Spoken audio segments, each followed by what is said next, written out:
Hey guys, ZeroArmada here, patch minute for version 991, released on 10/30/2012. Basically, this is the much anticipated evacuation patch. It's been about 2 months since we had a real content update, but PW and Zombie definitely delivered from a content standpoint. Just a lot of new items and features that were added to the game with this patch. Most notably, new map Evacuation. Evacuation is just a gorgeous map. You have the outside perimeter of the map, which is mostly geared for long-range engagements, snipers, assault rifles, stuff like that. And then you have the centralized portion of the map, which is a lot at corners and alleyways. The marketplace, which is mostly geared for CQC. So there's a little bit of everything for everyone. And thankfully, Rick didn't put any of his elevator antics to the map. But all joking aside, the map's really enjoyable. Definitely go check it out. Also, we have a new hero added, Lilith. Lilith is a Hardsuit pilot. She has the Hardsuit battle mode as her tactical gear of choice. You can pretty much customize everything else on the hero, aside from the armor. You can get Lilith for 2,000 Zen, direct purchase, or you can get the evacuation pack, which is 2,500 Zen. You get the hero Lilith, you get the AMR receiver, you get the breech-loaded pistol secondary, you get the hazmat helmet, and you get the firewall breach kit. And this is all for 2,500 Zen. So definitely go check that out. It's on sale right now, and it's definitely worth it if you want to get the hero Lilith. New primary receiver added, the anti-material rifle. Like I said, this is mostly a heavier version of a bolt-action rifle. 275 base damage, available at level 35, GPs and direct purchase. And you really have to make sure your shots count with the AMR because you have a lot of maintenance time between shots in terms of scoping in, scoping out of the weapon, and reloading. But I have some gameplay on that. I'll post a link to that in the description box down below. But like I said, GPs and purchasable at level 35 for the AMR. Secondary receiver added, the breech-loaded pistol, also GP Zen purchasable. The breech pistol is more of a skill-based weapon. You have 3 shots with it. Right now it only has the explosive ammo you can use on it, but in the future they'll add more stuff like the shotgun round and stuff like that. But for now, the explosive round, you basically shoot it. It's about a 3-4 second charge, and then it'll explode. You can stick it onto walls and stuff like that, and use it kind of like as a proximity weapon. But you can also stick it onto enemies, and you can basically, if you stick it onto an enemy, they're dead. Simple as that. And definitely a really enjoyable weapon to use. I'm pretty much in the game right now. I just see everyone using it, so it's kind of funny. But definitely go check it out. Breech-loaded pistol, like I said, GPs are purchasable right now. Added a new depot item, the katana. The katana is just essentially a machete on steroids, I guess is the best way of putting it. It's a depot item available at level 39. GP Zen purchasable as well. You need about 350 CP in game to get it out of the depot. And you have the left lunge attack, which is basically about a not really 1 foot, like a 4 foot lunge. And you basically lunge and you can actually hit multiple people, so you can actually go through people and kill them all if they're in a straight line. And then you have the regular melee attack, which is the right click. Katana really does kind of sound and feel like a lightsaber. It's got a really cool sound effect and animation when you take it out. And it's definitely something you want to try, especially if you're like a holodeck lover or if you just like enjoy melee attacks in general. Definitely go check out the katana. Also added a new tactical gear item, the firewall breach kit, and this basically allows you to get 1 failure for hacking domination points, allows for the rapid entry into enemy and ally hardsuits, and increases the HRV duration and recharge rate completely. So a lot of uses for it, really kind of geared for objective-based gameplay in terms of domination and hacking the nodes. This is also available for GP and Zen purchasable. Definitely go check it out. Really would be more of something a player who likes to play the objective would use, but it still would be something kind of a game-changing item, I guess you can say, for domination especially. Also added the new gear item, the Exploding Tomahawk, and the Exploding Tomahawk, probably one of the most funnest things to use in game right now. Really have a blast using it. A myriad of different uses for it. You can use it as a regular melee weapon. You can throw it like a throwing knife. You can use it as a C4, kind of throw it on a wall. Use it as a proximity detonation. You can actually explode it from a distance away, pretty much.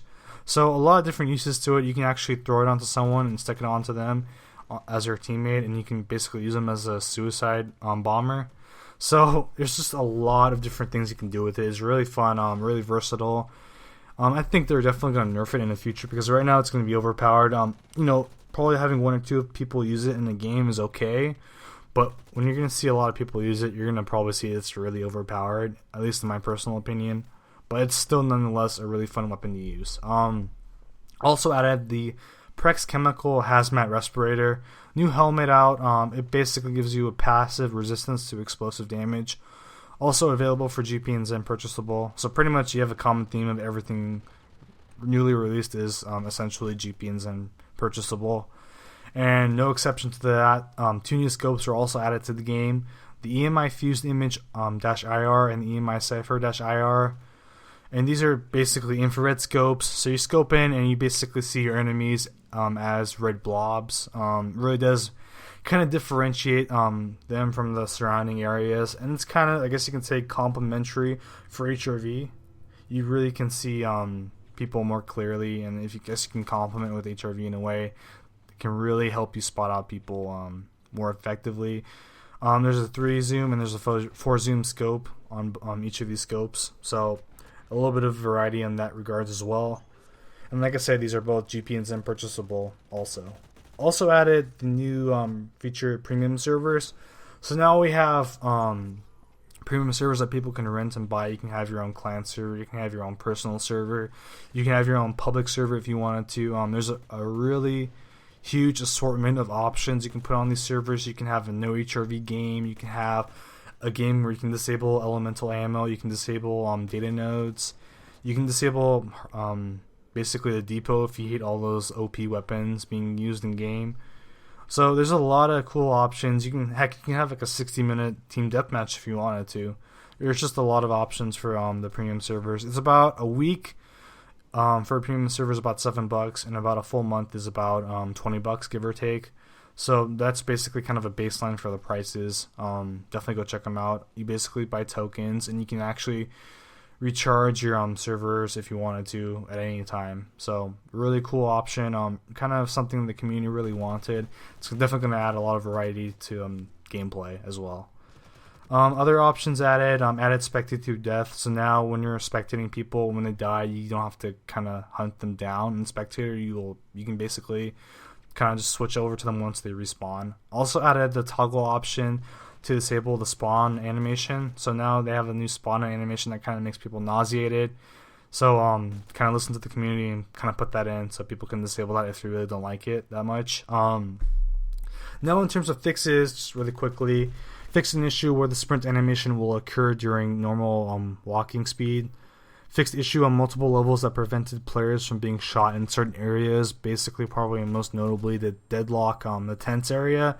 There's a couple areas where you won't get any hit reg if you shoot in them, so that's been fixed. Steam wallet and achievement functionality has been restored. Fixed issues around sprinting, weapon switching, and landing that caused the bolt action rifle to lose functionality. Created a custom match no longer results in receiving an incorrect failure message, so now you can pretty much make custom private servers a lot easier. Other issues that are fixed an issue that disabled a Heartsuit's weapon when using HRV ping with HRV toggle disabled.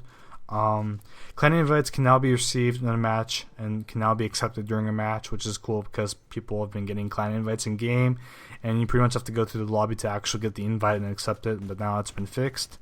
Hero gear is now re-equipable after you switch away from it. Also fixed an issue where free items would not display on the inventory lists. So that's kind of a quick rundown of fixes. Those are mostly like self-explanatory, so not really much to explain about them. But if you want me to go into more detail, just like shoot me a question on the comments down below, and I'll do my best to kind of clarify anything if you guys want clarification.